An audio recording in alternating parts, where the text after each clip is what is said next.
بے فکر رہو تم اس بات سے کہ تمہارے رسول کو ہم پکڑ کے لائیں گے، نہیں لاؤں گا، لیکن تو اپنی زبان سے صرف اتنا کہہ دے، کاش آج محمد میری جگہ پر پھنس جاتے اور میری جان بچ جاتی، میں نکل جاتا۔ حضرت خبیب جواب دیتے ہیں، اے کافرو،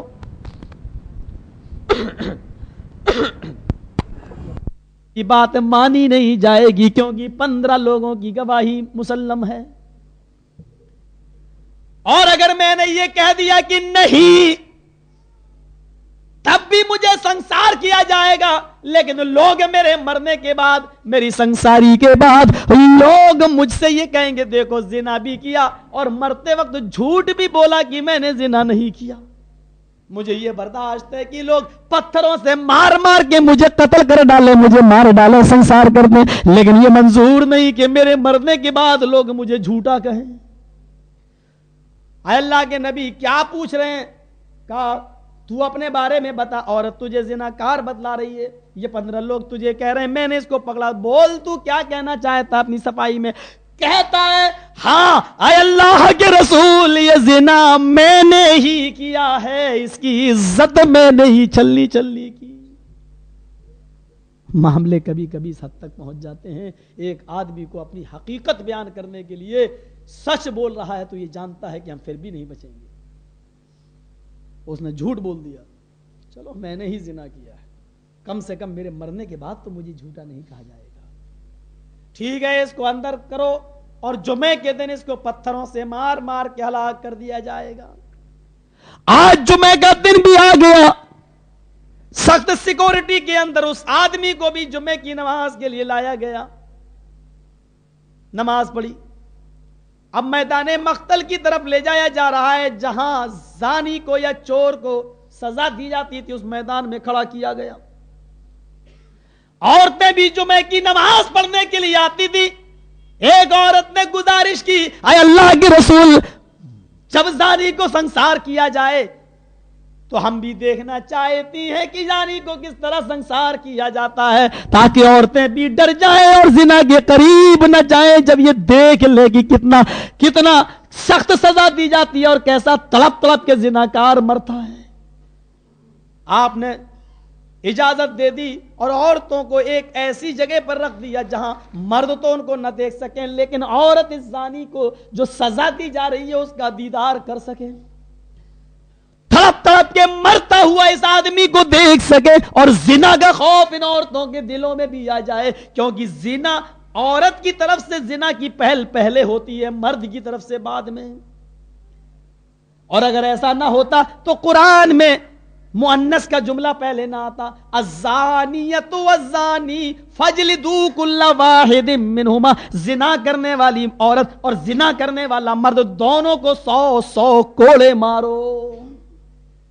حالانکہ چور کے لیے فرمایا سارق والسارقۃ فاقطعوا ایدیہما، چوری کرنے والا مرد اور چوری کرنے والی عورت دونوں کے ہاتھ کاٹ دو، وہاں مرد پہلے کا چور، کیونکہ چوری کرنا بہادری والا کام ہے اور یہ مرد میں زیادہ ہوتی ہے، اس لیے یہاں چوری کے لیے مرد کا لفظ پہلے استعمال کیا۔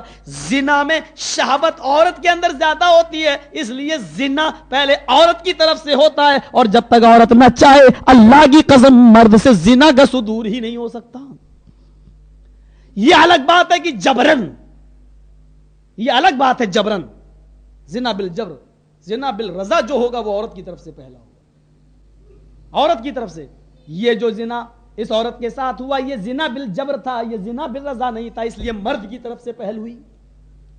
عورت تو مجبور تھی، عورتیں ایک لائن میں لگی ہیں، دیکھ رہی ہیں اس منظر کو، صحابہ نے اپنے ہاتھوں میں پتھر اٹھا لیے، صرف نبی کا حکم نکلنے والا ہے کہ مارو، اضرب عنقہ واضرب الاحجار، پتھروں کو پھینکو۔ اب یہ حکم ہی دینے والے تھے اللہ کے نبی صلی اللہ علیہ وسلم۔ آپ نے کچھ گفتگو کی، آخری رائے، آخری تمنا، آخری خواہش، جو اصول ہوا کرتے تھے وہ آپ نے اس سے پوچھے، کچھ کھانا پینا۔ اس آدمی نے کہا اے اللہ کے نبی میری آخری تمنا یہی ہے کیا آپ اپنے صحابہ کو جلدی سے حکم دے دیجئے کہ وہ مجھے پتھر مارے تاکہ میری اس بہن کو تسلی ہو سکے جس کی عزت میں نے لوٹی. اچھا صحابیوں تیار ہو؟ کہاں ٹھیک ہے تو ہاتھوں میں پتھر لے لو. صحابہ نے پتھر اٹھا لیے. ابھی مارنے ہی والے تھے کہ ایک پہاڑ کی چوٹی سے ایک آدمی چیختا ہوا آیا, قف یا رسول اللہ, ٹھہر جائیے اللہ کے نبی, رک جائیے اللہ کے نبی.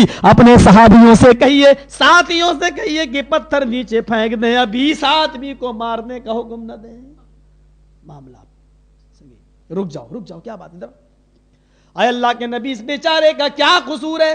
اچھا بڑے ہمدرد نظر آ رہے ہو, کیا بات ہے؟ کہا یہ زناکار ہے. کہا اللہ کے نبی یہ زناکار نہیں, نہیں عورت اس کو زناکار بتا رہی ہے. یہ 15 لوگ کھڑے ہیں, یہ اس کو زناکار بتلا رہے ہیں, اور خود یہ آدمی بھی جرم قبول کر رہا, کہہ رہا ہے کہ میں نے یہ زنا کیا ہے, اور تو کہہ رہا ہے کہ یہ زناکار نہیں. کیا یہ لوگ جھوٹ بول رہے ہیں؟ کہا اللہ کے نبی وہ عورت بھی جھوٹ بول رہی ہے, یہ 15 لوگ بھی جھوٹ بول رہے ہیں, اور یہ آدمی جو کہہ رہا میں نے زنا کیا ہے یہ بھی جھوٹ بول رہا ہے. کیا اس نے زنا نہیں کیا؟ کہا اللہ کے رسول بالکل نہیں, یہ زناکار نہیں ہے, اس نے زنا نہیں کیا, اس کو چھوڑ دو, یہ بے قصور ہے. کہا اگر یہ بے قصور ہے تو مجرم کو کیا زمین کھا گئی یا آسمان نکل گیا؟ کہاں گیا اصل مجرم؟ وہ گناہگار, وہ زانی کہاں ہے؟ کہا اللہ کے رسول وہ زناکار آپ کی آنکھوں کے سامنے کھڑا ہے, وہ مجرم آپ کے سامنے کھڑا ہے, وہ قصوروار آپ کی آنکھوں کے سامنے. اصل مجرم میں ہوں. اس عورت کی عزت کو میں نے چھلی چھلی کیا, اس عورت کی عزت کو میں نے لوٹا. معاملہ سنگین ہو گیا. عورت تو اس کو بتا رہی ہے, یہ لوگ اس کو بتلا رہے ہیں, اور یہ آدمی بھی اپنے آپ کو بتلا رہا ہے. کیا بات ہے؟ اب اس سے پوچھا جو بے قصور تھا, اللہ کے رسول کیا بات ہے, یہ کیا کہہ رہا ہے؟ کہا میں نہیں جانتا کہ یہ قصوروار ہے یا نہیں, کیونکہ یہ دوڑ رہا تھا اللہ کے رسول, میں نے اس کی پیٹھ تو دیکھی ہے, اس کا چہرہ نہیں دیکھا, اس لیے میں بتا نہیں سکتا کہ یہی تھا کہ کوئی اور تھا. کہا تم اس کو پکڑنے کے لیے دوڑ رہے تھے؟ کہا اللہ کے رسول میرے آگے کوئی تھا, میں اس کو پکڑنے کے لیے دوڑ رہا تھا, یہ اقبال جرم کر رہا ہے تو یہی ہوگا. تم نہیں تھے؟ کہا اللہ کے رسول میں نے یہ سوچ کر اقبال جرم کر لیا کہ میرے مرنے کے بعد لوگ مجھے جھوٹا نہ کہیں.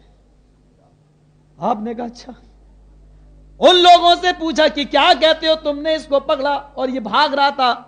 کہا اللہ کے نبی میرے آگے تو یہ بھاگ رہا تھا, لیکن اتنا سچ ضرور ہے کہ جب میں نے اس کو پکڑا تھا تو یہ کہہ رہا تھا مجھے چھوڑو, میرے آگے کوئی بھاگ رہا ہے.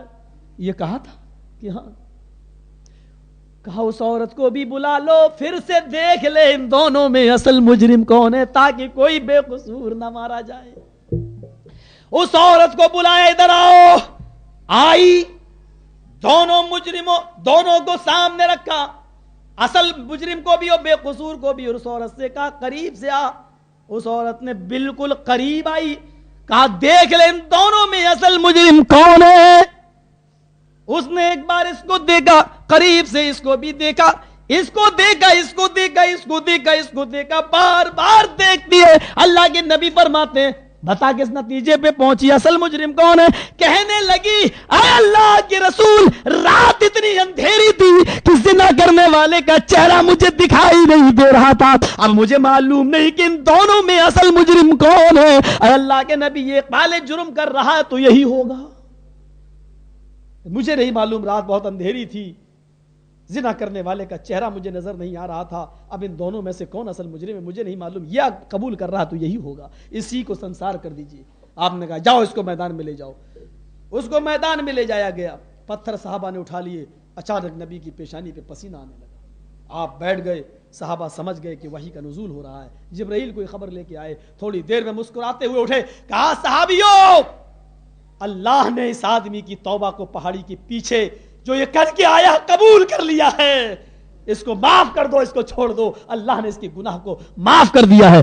کہا اللہ کے رسول زناکار کی سزا تو ملنی چاہیے, اس نے ایک عورت کی عزت کو لوٹا ہے, اس کو سنسار ہونا چاہیے. فرمایا ہاں سنسار کرو, ایک زناکار کو اس کی زنا کی سزا ملنی چاہیے, لیکن اس نے